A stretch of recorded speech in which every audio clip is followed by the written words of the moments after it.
գիտեք ամենավտանգավորը որն է, այսօր մեր ազգային պարծանքներին մենք ոչնչացնում ենք։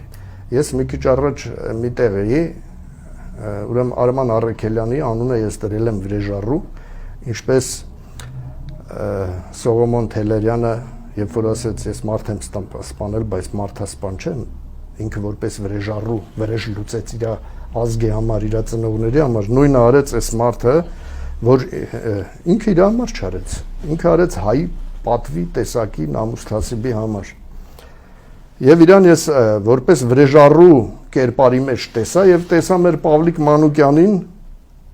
որ մենք ոգեշնչվում էինք Անդրանիկով, Գևորգ Չաուշով, այդ կերպարը ֆիդայինի կերպար։ Այսօր մենք ինչ ենք անում։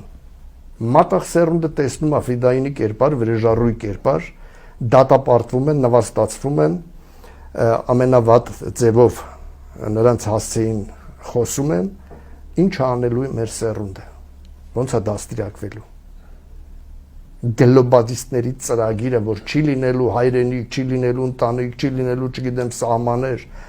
այդ ամբողջ աշխարհը դրա մասին չի մտածում, այսօր մեր ղեկավարությունը հենց բռնած գլոբալիստների ծրագիրը ուզում է առաջինը ինքը լինի։